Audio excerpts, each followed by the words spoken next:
Life insurers put life into the things you live for. The new factory that's hiring your neighbors. Maintenance on the bridge that keeps traffic flowing. The paycheck that puts pizza night on the table. Life insurers contribute $8 trillion to the U.S. economy through bond purchases and other investments, and protect the financial security of 90 million American families, like yours. See how life insurers put life into America at acli.com. Paid for by the American Council of Life Insurers.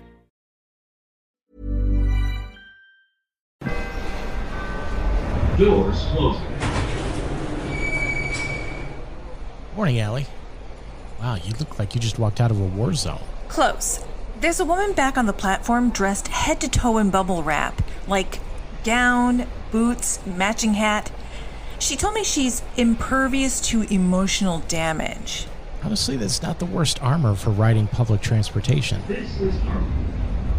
This is a Blue Line train in downtown. Then she handed me a business card that just said, "Time Traveler, Wednesdays only." Ooh, limited availability. She must be good. But it's Tuesday. I guess time has no meaning to her.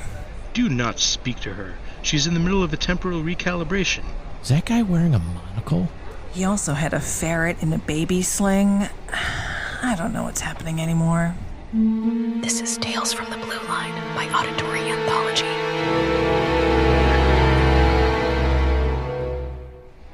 Honestly, that's peak Blue Line. What could possibly follow that?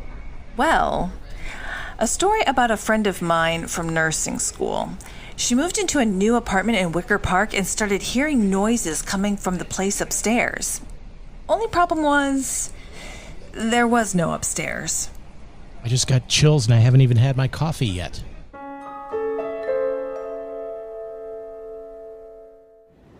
When Becca moved into her new apartment in Wicker Park, it felt like the fresh start she desperately needed. The unit was small but clean, tucked into the back of an old brick walk-up that had probably stood for over a century. She was on the top floor, and though the stairs creaked like a haunted saloon, the rent was affordable, and the view of the neighborhood rooftops made her feel a little taller than she really was.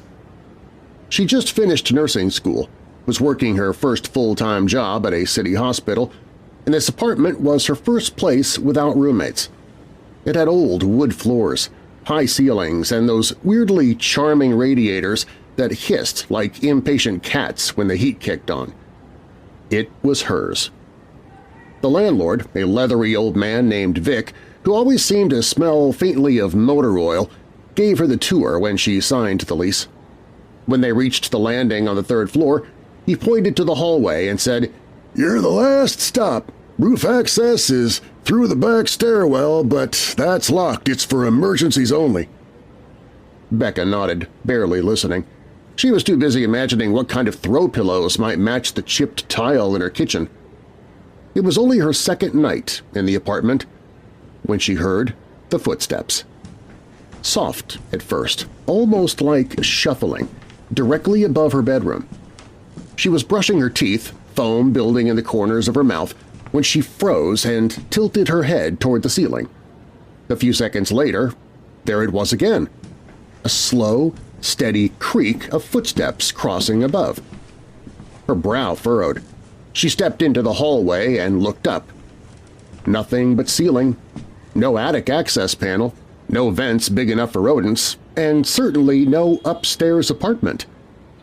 She tried to shake it off. Old buildings make noise, she told herself. Wood settles, pipes clank. Maybe it was echo from one of the lower floors. But as she slid into bed that night, she heard it again, a faint, dragging sound followed by the unmistakable thud of something dropping on a wooden floor.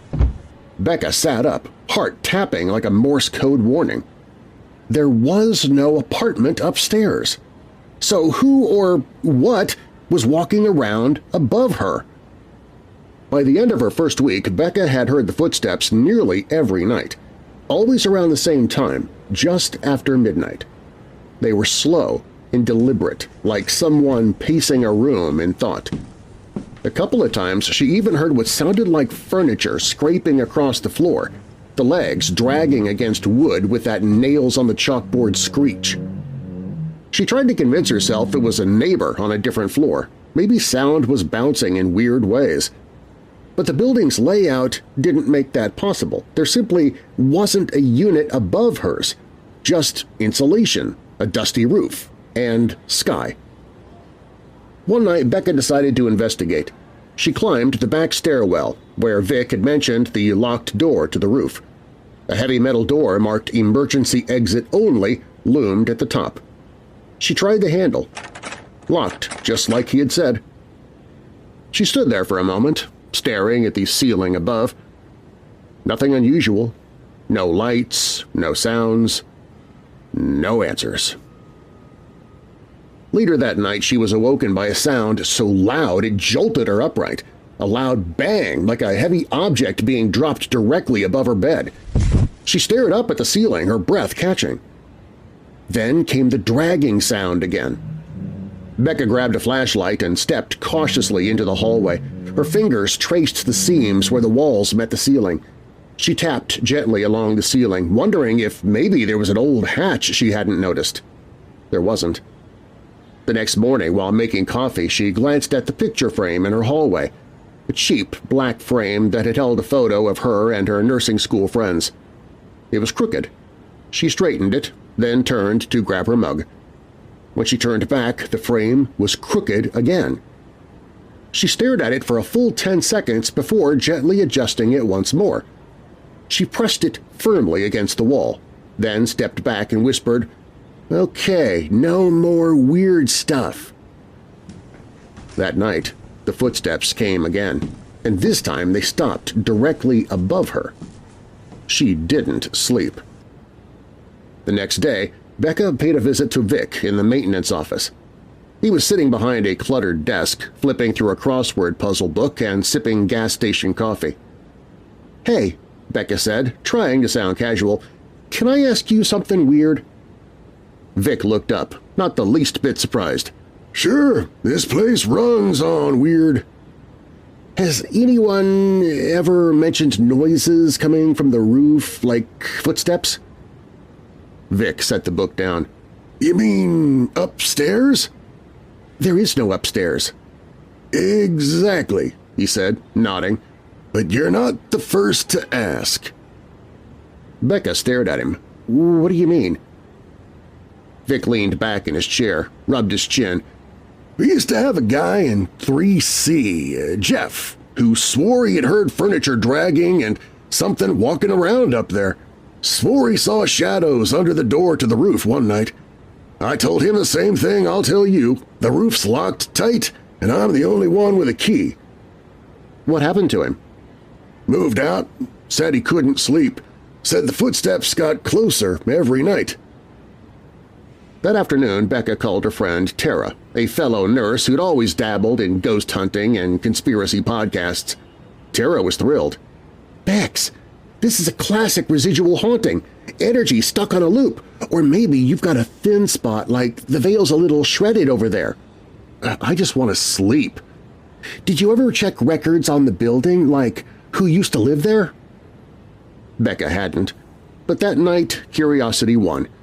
She dug into public archives and found that the building had originally been a boarding house in the 1930s. For a brief time in the 50s, it had operated as an unlicensed mental health facility, one of those fly-by-night, under-the-radar places that skirted regulation. Most chilling, there had been a fire in 1959. A short circuit in the attic had killed 3 patients and 1 nurse. The attic had been sealed off ever since. Not remodeled, not touched, just locked and forgotten. Becca stared at the news clipping. One of the names stood out. Margaret Winslow, head nurse, died trying to lead the others out. That night the footsteps returned, but they didn't just pace. They came down the wall.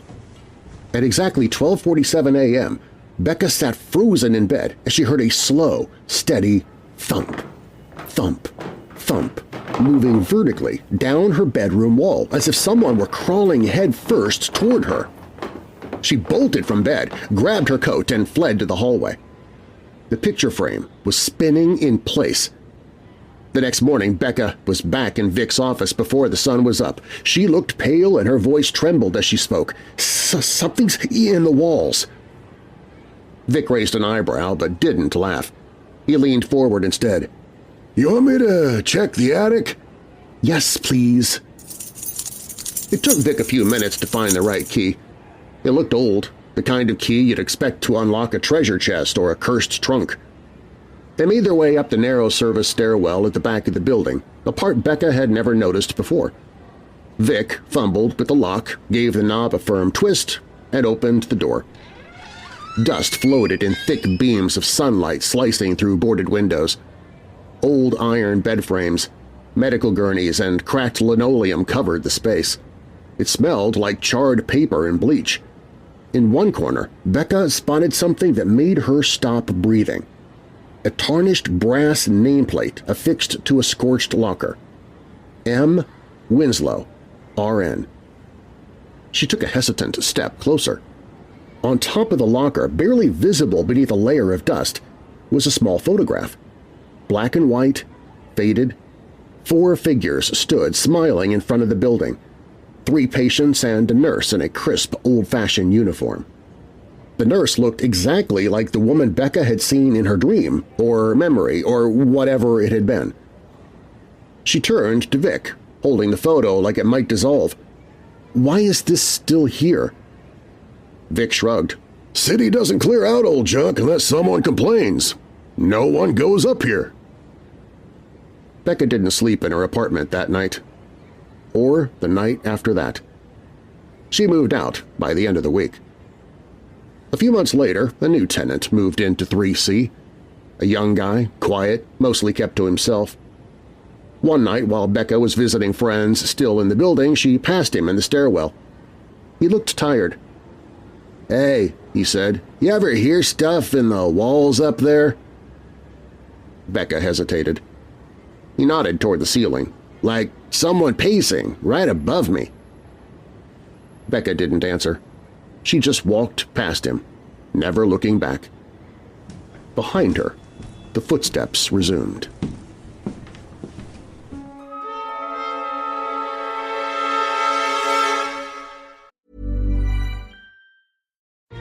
Life insurers put life into the things you live for. The new factory that's hiring your neighbors. Maintenance on the bridge that keeps traffic flowing. The paycheck that puts pizza night on the table. Life insurers contribute $8 trillion to the U.S. economy through bond purchases and other investments, and protect the financial security of 90 million American families, like yours. See how life insurers put life into America at acli.com. Paid for by the American Council of Life Insurers. Whether it's work, play, or a little of both, the right vehicle makes all the difference. No matter where you're headed, Ted Britt Chevrolet is here to find the perfect vehicle at an incredible price.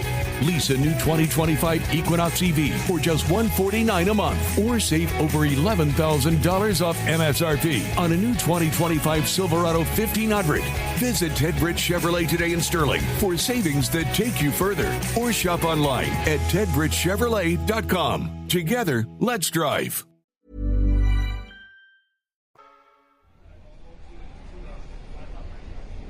So you're telling me she actually saw the nurse from her dreams in an old photograph? That's really creepy. That's what she told me, and I believe her. Becca wasn't the type to make things up, at least not that kind of thing. Maybe the apartment was just haunted by some garden variety ghost, the kind that likes pacing and whispering through walls. Or maybe she saw something she wasn't supposed to. Whatever it was, she moved out 2 days later and never went back. This is Illinois Medical District. This is a Blue Line train to downtown. Well, I'm off. Try not to get handed any more blank invitations to secret societies. Only if you promise the next story is less ghost nurse and more haunted vending machine. No promises. See you tomorrow. Tales from the Blue Line by Auditory Anthology is written and produced by me, Conrad. Your narrator is Darren Marler. Be sure to check out Darren's award-winning paranormal podcast, Weird Darkness, available at WeirdDarkness.com and your podcast app of choice. You can also support the show by subscribing to our new Substack at auditoryanthology.substack.com. By becoming a paid subscriber, you'll help keep the stories coming And you'll also get each and every episode completely commercial-free, and you can vote on which story will feature in upcoming episodes.